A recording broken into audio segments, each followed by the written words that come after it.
E aí, galerinha do sétimo ano, meu nome é Ibis Fernando, sou professor de ciências e hoje vamos começar mais uma aula do EducaPE. O nosso conteúdo de hoje é sobre o equilíbrio termodinâmico e a vida na Terra. E para falar sobre esse equilíbrio, a gente vai falar sobre as máquinas térmicas. Vão existir aí vários tipos, com várias características comuns. Primeira característica dessas máquinas térmicas é reconhecer o calor de uma fonte quente, ou seja, um reator nuclear, uma fornalha e assim por etc. Eles vão funcionar como ciclos e também não vão transformar todo o calor, porque o rendimento desse calor ele nunca vai ser 100%. Exemplos disso são veículos automotores, as geladeiras, os ar-condicionados, as máquinas a vapor e as turbinas de vapor. Quando eu falo de turbinas a vapor, eu estou falando aí das indústrias, do petróleo, da celulose que a gente extrai da folha. Veja aí na telinha, as máquinas térmicas. Eu tenho aí uma caldeira e tenho um funcionamento dessa máquina térmica. Primeiro eu tenho uma fonte de calor. Esse calor daí ele vai ser recebido pela máquina. Como vocês sabem, o calor ele é uma energia que está em transição, sempre em movimento. Então esse calor ele vai gerar uma energia, essa energia vai realizar um trabalho e depois esse calor ele vai ser dissipado, né? Que é um calor que é cedido para uma fonte fria. Numa caldeira, como vocês podem observar aí, a gente vai precisar de água. A água, né, quando a gente coloca ela a elevadas temperaturas, quando ela chega a 100 graus Celsius, o que é que vai acontecer com a água? Ela vai passar de um estado físico, que está no estado líquido, para o vapor.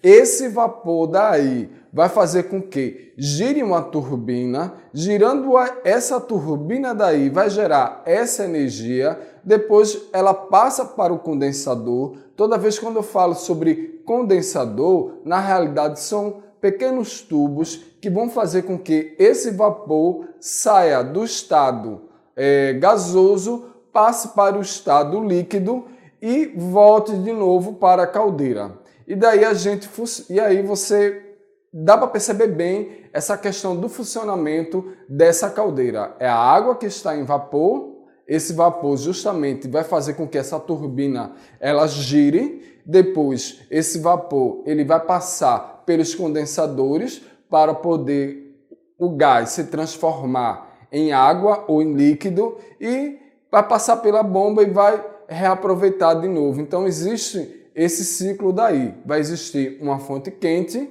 a máquina e o calor que foi cedido. Quando diz que o calor ele não é reaproveitado 100%, é porque o calor ele está em transmissão, ele está se movimentando. Então a máquina ela não vai aproveitar os 100% do calor. E daí eu gostaria que vocês observassem também aí na telinha, né? Eu coloquei funcionamento de um motor de carro. Coloquei um link para vocês entrarem no YouTube, né, e verem um funcionamento de um motor de carro. Esse slide ele vai estar lá no sistema AVA do governo do estado. Você clica lá nesse conteúdo da aula de hoje e você vê esse vídeo sobre o funcionamento do motor de um carro. Quando se fala aí de máquinas térmicas, o que é uma máquina térmica? A máquina térmica, na realidade, ela vai ser movida de acordo com o calor. Quando eu falo de máquina térmica, na realidade, vão ser dispositivos que convertem a energia térmica em um combustível em energia mecânica. E como é que vai funcionar? Primeiro, vai ser utilizado uma fonte de energia quente em uma fria. Depois vai utilizar uma energia que vai estar em forma de calor ou em forma de gás ou também em vapor em expansão térmica.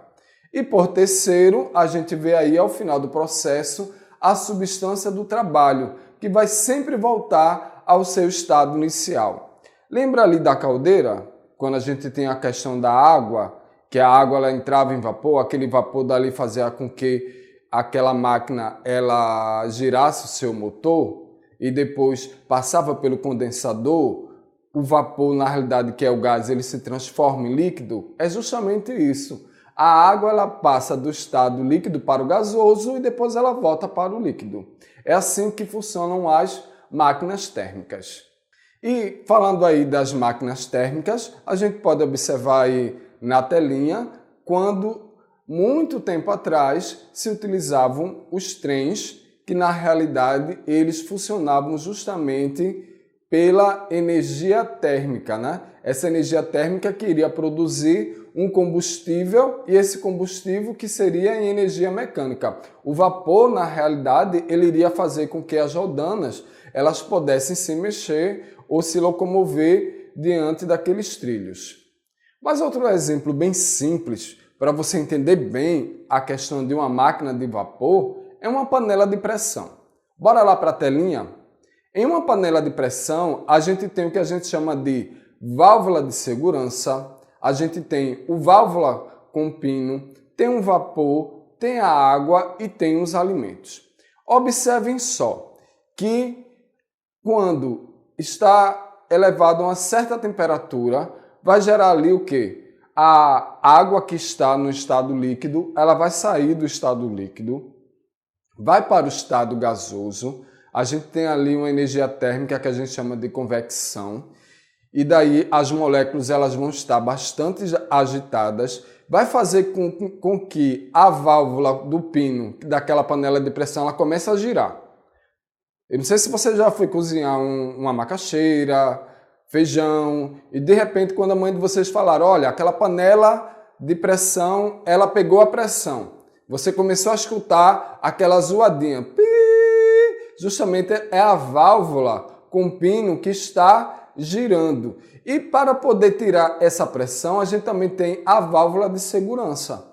Porque tanto o vapor que vai estar ali dentro daquela panela de pressão, se não tiver a válvula de segurança, a panela de pressão ela pode explodir. Então o vapor, ela, de certa forma, essa válvula de segurança, ela também solta esse vapor daí. Então uma máquina a vapor, ela funciona basicamente dessa forma. A água, ela vai receber uma fonte de calor. Essa fonte de calor, no caso, vai fazer com que a água mude de estado físico para o estado de vapor. Vai fazer com que aquela turbina ou aquela válvula, ela se mexa ou ela rode, gerando ali uma energia mecânica e fazendo com que se tenha um determinado trabalho. Por que se pensou isso, né? Sobre essa questão de máquina a vapor e dos trens antigos. Antigamente, as pessoas elas faziam um trabalho manual, né? Ou seja, pegava todo aquele peso, colocava nas costas e iriam levando nas costas durante certo metro, certas distâncias, quilômetros. E surgiu a questão das ferrovias, dos trens, essas máquinas a vapor para poder levar essa grande carga. Foi por isso que inventaram aí a máquina de vapor, as caldeiras, para poder facilitar o serviço ou o trabalho do homem. Só que existem também as máquinas de calor que são invertidas. Como assim a máquina de calor que são invertidas? Eu falei ali da caldeira, falei sobre a questão do trem, que você tem uma fonte de calor, essa fonte de calor ali vai pegar a água e de repente essa água daí ela vai se transformar em vapor e vai fazer com que aquelas turbinas elas girem e tem ali a sua mecânica. Mas existe a máquina de calor invertida. Observe aí na telinha. Na telinha a gente tem a geladeira. E daí eu separei para vocês os componentes da geladeira. Na geladeira a gente tem o compressor, né? Dentro desse compressor a gente tem um gás. Vamos ter o condensador. O condensador, na realidade, ele trabalha para poder transformar o gás em líquido. E tem os vasos ali que a gente chama de capilar e o evaporador. O que é que vai acontecer com a geladeira? Toda vez que quando você abre a geladeira, ela vai pegar todo o calor que está no ambiente e vai trazer para si. Esse calor daí, ela vai transformar em frio. Ou seja, esse gás, né, que está quente, vai passar pelo compressor, vai passar pelo condensador, pelos capilares, pelo evaporador, para voltar ali para a geladeira e resfriar os alimentos. E temos também o ar-condicionado. O ar-condicionado também é uma máquina de calor invertida. Bora lá para a telinha. Lá na telinha a gente pode observar que o ar-condicionado, na realidade, ele vai pegar o ar quente que está dentro do ambiente. É necessário que se tenha um compressor, que se tenha um gás, que vai fazer com que essa tubulação, esse condensador vai transformar esse ar que está quente em ar frio e vai ventilar para o ambiente. Por isso que eu digo que é uma máquina de calor invertida. Ela pega o calor que está no ambiente e inverte esse calor em frio. E eu falei para vocês sobre máquinas de calor, sobre o ciclo, né? Sobre as mudanças, sobre caldeira, sobre o trem, falei sobre geladeira, expliquei um pouco essa questão do ar-condicionado, que é super básico, pessoal, né? Toda vez quando se fala de máquina de calor invertido, vai ser uma máquina que vai pegar o calor que vai estar externamente, vai trazer para si e vai transformar em frio. Né? Mas agora a gente vai para o que se chama de ilhas de calor. Vocês já ouviram falar o que são ilhas de calor? Já pensaram? Ilhas de calor? Meu Deus do céu, o que são ilhas de calor? Ao final, o que são ilhas de calor? Na realidade, ilhas de calor é um nome que se dá a um fenômeno climático que vai ocorrer principalmente em cidades com elevado grau de urbanização. Bora lá. Elevado grau de urbanização quer dizer o quê? Onde se tem uma maior concentração de pessoas. E se tratando de ilhas de calor, eu gostaria que vocês agora observassem aí na telinha. Um exemplo de uma ilha de calor é a cidade de São Paulo, que é considerada uma ilha de calor.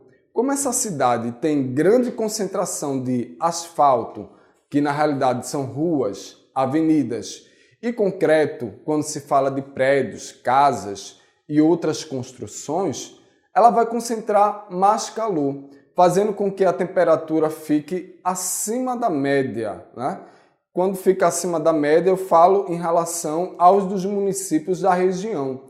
E a umidade relativa do ar, ela fica baixa nessas áreas. Então, a gente tem como observar bem a questão do perfil das ilhas de calor, onde eu tenho no centro, né, que é o centro da cidade, onde vai existir as ruas calçadas, tem um asfalto, vai ter as indústrias, vai ter os prédios. Só que na área que é rural, a temperatura ela vai ser bem menor, né? Quanto mais você chega próximo à questão do centro, de acordo com as construções, de acordo com as pessoas que vão estar lá e com os carros e com a poluição, isso daí vai aumentar a temperatura daquele determinado local em relação às regiões dos municípios. Eu acredito que você já deve ter pensado, você que mora em Igaraçu, em Itapissuma, em Araçoiaba, de repente você vai para o centro do Recife. Né?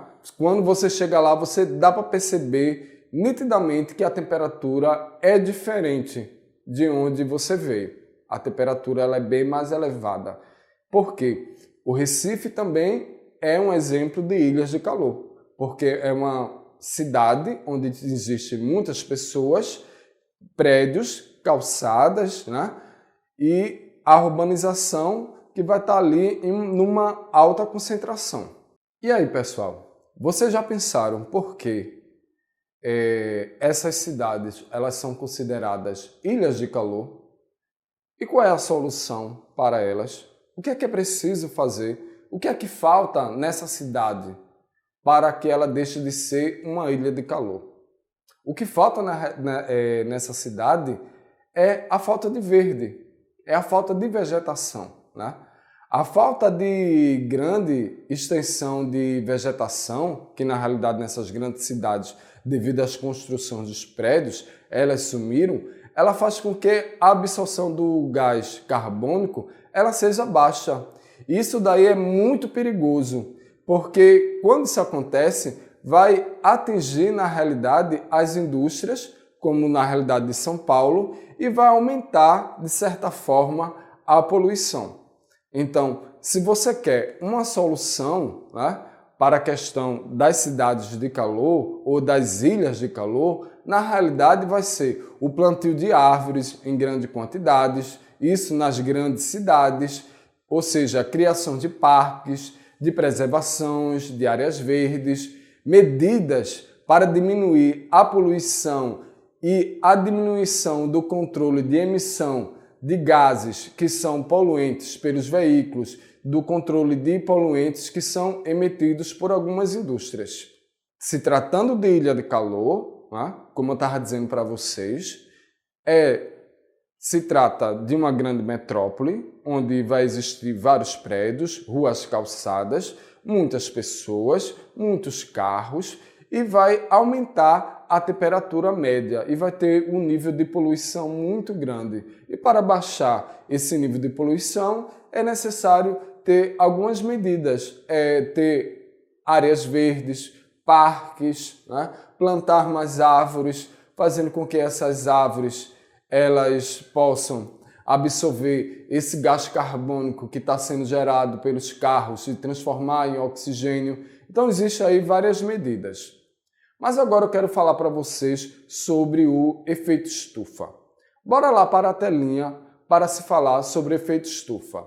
O efeito estufa ele pode ser natural e ele pode ser assim de uma forma, como é que eu posso dizer, maléfico.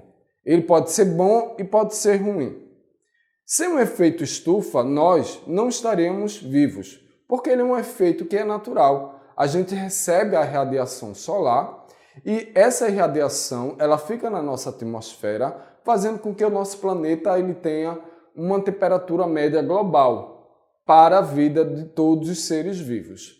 Só que ele pode ser maléfico porque existe um homem com a criação de indústrias, de carros e eletrodomésticos que vão produzindo ali os clorofluorcarbonetos, que vai aumentando a nossa atmosfera cheia de gases e vai fazer com que esses gases aumentem a temperatura média da Terra. E se aumenta a temperatura média da Terra, a gente pode ver que pode ocasionar alguns desastres ambientais que são causados pelo aumento do efeito estufa. Se a temperatura média global do nosso planeta aumenta, vai acontecer o que a gente chama de desastres ambientais que são causados pelo aumento do efeito estufa. As calotas polares que vão estar no Polo Sul e no Polo Norte, elas vão começar a derreter, porque nosso planeta está mais quente. Então, sai da fase que é sólida, que é o gelo, vai para a parte que é líquida, essa água daí vai para o mar, vai para o rio, e é lógico que quando chega no mar e nos rios, em outros estados, em outros países ou em outros continentes, essa água ela vai evaporar. Quando ela evapora, ela vai criar as grandes nuvens, as grandes tempestades e o que pode acontecer? Em outros locais vai acontecer um período de chuva muito longo que vai causar grandes inundações. Então, inundações, na realidade, são provocadas aí pelo aumento da temperatura média global da nossa Terra, que é causada pelo efeito estufa. Outra coisa também que eu gostaria que vocês acompanhassem aí na telinha, enquanto um local está recebendo, né, muita chuva, né, muita água, em outros locais que vai estar bastante quente, que tem aqueles rios, os rios, na realidade, eles vão secar, né? Vai ter o que a gente chama de desertificação, sem contar nas florestas, que de tão quente que irão ficar, uma faísca pode provocar grandes incêndios, que são as queimadas. Tudo isso são desastres ambientais que são causados pelo efeito estufas. Outro tipo de desastre que eu gostaria que vocês acompanhassem as imagens que estão na telinha é no caso aí das tempestades e dos furacões. Tanto a tempestade quanto os furacões são, na realidade, desastres e fenômenos que são causados pelo aumento do efeito estufa. Bom, já que a gente já viu essa questão sobre máquinas de vapor, né? O calor invertido, geladeira, ar-condicionado, caldeira, podemos observar a questão aí do efeito estufa, de motores, sobre os desastres ambientais. Bora agora resolver algumas questões em relação a esses assuntos que a gente estava discutindo. Observe aí na telinha a primeira questão. Na primeira questão vem dizendo o seguinte: o princípio da termodinâmica pode ser enunciado da seguinte forma: é impossível construir uma máquina térmica operando em ciclos, cujo único efeito seja retirar calor de uma fonte e convertê-lo integralmente em trabalho. Por extensão, esse princípio nos leva a concluir que, alternativa A, sempre se pode construir máquinas térmicas cujo rendimento seja 100%. Letra B, qualquer máquina térmica necessita apenas de uma fonte quente. Letra C, calor e trabalho não são grandezas homogêneas. Letra D, qualquer máquina térmica ela retira o calor de uma fonte quente e rejeita parte desse calor para uma fonte fria. Na alternativa E, somente com uma fonte fria, mantida sempre a 0 graus Celsius, seria possível a uma certa máquina térmica converter integralmente calor em trabalho. E aí, galerinha do sétimo ano? Estão lendo aí a questão? Estão observando bem a questão que está na telinha? Você já sabe qual é a resposta? Se é a alternativa A, a alternativa B, a alternativa C, a alternativa E? Quando eu estou na sala de aula, eu sempre dou uns 3 a 5 minutos para que os meus alunos eles possam pensar, né, na resposta e ver qual é a alternativa certa. A gente viu o conteúdo, eu acredito que agora vocês podem acertar bem. Bora lá para a telinha ver qual é a resposta correta? A resposta correta é a letra D, que diz: qualquer máquina térmica retira de uma fonte quente e rejeita parte desse calor para uma fonte fria. Porque na letra A vem dizendo assim: sempre se pode concluir que a máquina térmica cujo rendimento seja 100%. Está errado. Uma máquina térmica ela nunca vai consumir os 100%. Uma parte do calor ela vai ser dissipada. Bora agora para a segunda questão. Na segunda questão a gente fala sobre as ilhas de calor, né? Ou seja, nas cidades que têm as ilhas de calor são mais frequentemente sentidas em regiões. Onde é que é sentida, né, essas ilhas de calor? Numa região que é periférica, em regiões que são centrais, na região que é próxima a parques ambientais, nas regiões que são nas margens do rio ou em prédios e em torres altas. A gente viu o que é uma ilha de calor, né? Estão lendo aí as alternativas? Estão pensando? Qual será a alternativa correta? Bora acompanhar aí na telinha? A alternativa correta, na realidade, são regiões centrais. Nas regiões periféricas é onde se encontram os municípios. Regiões que são próximas a parques ambientais tem árvore. A árvore ela vai estar pegando ali, aquele gás carbônico e ela vai realizar a fotossíntese. Quando ela realiza a fotossíntese, ela não só vai liberar o oxigênio, como também produzir a glicose, como também vai liberar vapor de água, que vai fazer com que a temperatura ela fique mais baixa, né? Nas margens do rio tem água perto do rio, então a temperatura é completamente diferente. Em prédios, em torres altas, você está lá em cima, então não existe calor. Então, quando se fala de ilhas de calor, as regiões que são mais sentidas essas ilhas de calor são regiões centrais onde se tem uma grande urbanização, ou seja, um grande crescimento urbano. E agora a gente vai para a nossa última questão, que diz o seguinte: o efeito estufa, segundo as teorias mais aceitas pela comunidade científica, ele vem contribuindo para a elevação média das temperaturas do planeta. Esse fenômeno ele vai ser um processo. Letra A, natural, porém intensificado pela ação humana. Letra B, artificial, ou seja, resultado direto da interferência antrópica sobre o meio. Letra C, recente, não havendo registro de sua existência em épocas geológicas antigas. Letra D, natural, sem relação com as práticas sociais.